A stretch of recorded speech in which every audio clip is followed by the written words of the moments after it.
कृष्णा। आज पुण्य के ऊपर चर्चा करने के लिए चाह रहा हूँ। पूरा वीडियो देखना है। पुण्य दो प्रकार की होता है। एक पुण्य होता है जो सकाम जनित पुण्य है, दूसरा है एक आध्यात्मिक पुण्य है। सकाम जनित पुण्य में हमको क्या प्राप्ति होता है, आध्यात्मिक पुण्य में क्या प्राप्ति होता है, इसकी भी चर्चा करेंगे। इसलिए पूरा वीडियो आपको देखना है, जरूर है। बहुत जानकारी की बातें हैं। जो हमको इस संसार में सुख मिल रहा है, भौतिक जनित माने इंद्रिय जनित भोग मिल रहा है, ये सभी पुण्य फल से ही प्राप्ति होता है। व्यक्ति बहुत सारी कर्म करते हुए भी उनको फल प्राप्ति नहीं हो सकता है, भोग नहीं सकता जब तक उनका अंदर पुण्य नहीं है। जैसे ही आपके पास धन संपत्ति है, किंतु वो धन संपत्ति का भोग नहीं सकते जब पुण्य नहीं है। इसलिए लोग पुण्यमय कर्म करते हैं, किसको खिलाते हैं, किसको दान देते हैं, किसको ये करते हैं, जिससे उसको भोग प्रतिबदल उनको भोग प्राप्ति होता है, संसारी भोग। अब पुण्य फल से भगवान भगवत गीता में कहे व्यक्ति पुण्य से उनको स्वर्ग प्राप्ति होता है। स्वर्ग से ये भौतिक संसार से और स्टैंडर्ड भोग मिलता है, इंद्रिय जनित भोग।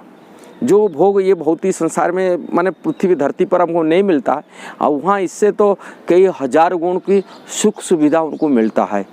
वहाँ बीमारी भोगना पड़ता है, बुढ़ापा भोगना पड़ता है ना, वहाँ कोई इंद्रिय शिथिल हो जाता है, ऐसा नहीं है। यहाँ तो इंद्रिय में अनेक बीमारी लग जाता है। यदि अधिक भोग लग गया, कुछ भोग दिया, उसके लिए इंद्रिय भोग में आ गया तो उसमें बीमारी पड़ जाता है। जैसे ज़्यादा भोजन कर लिया तो इंद्रिय भोग बीमारी पड़ जाता है।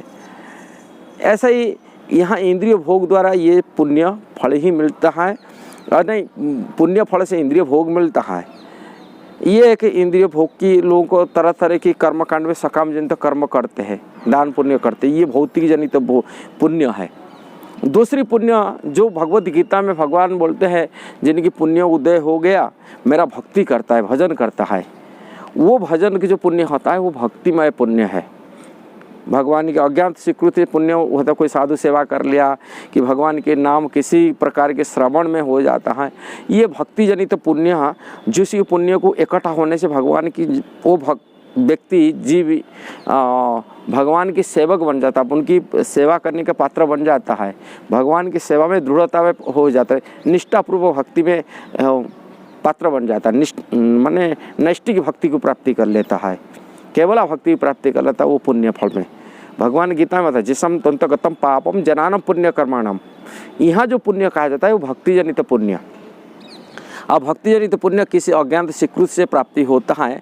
अज्ञात स्वीकृति अनजान में, जैसे ही कोई व्यक्ति पुण्यवान व्यक्ति दान दे रहा है कि भोजन खिला रहे, भोजन खिलाते खिलाते वो साधुओं की सेवा भी कर लेता है, भोजन खिला देता है, ये अज्ञात स्वीकृति बन जाता है। दान देते थे, कोई साधु की महात्मा की सेवा करता है, ये भक्तों की संस्पर्श आने से वो भक्ति जाजन कर लेता है, फिर धीरे धीरे भक्ति में आ जाता है और भक्ति जन भगवान के नाम कीर्तन करता है, भगवान के नाम सुनता है। कि घूमने फिरने चक्कर में कभी बाई चांस वृंदावन धाम कि जगन्नाथपुरी ऐसे भगवान की लीला स्थली को आ जाता है, वो भी पुण्य इकट्ठा हो जाता है। ऐसे पुण्यमय जब इकट्ठा होता है वो भगवान की सेवा करने के पात्र बन जाता है, भक्ति मिल जाता है, भक्ति में नष्ट की भक्ति प्राप्ति कर लेता है, ये पुण्य है।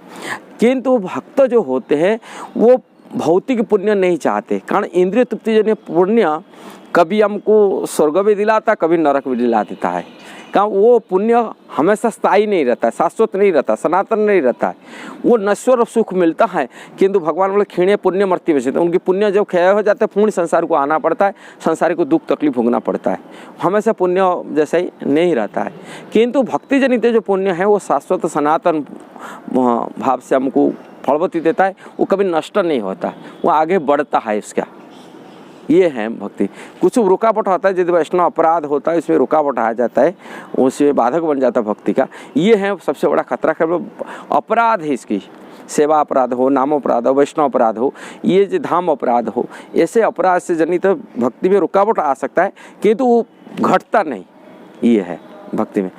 जो भी है अच्छा लगा तो आप जरूर शेयर करना, सब्सक्राइब करना, लाइक कमेंट देना। हरे कृष्णा।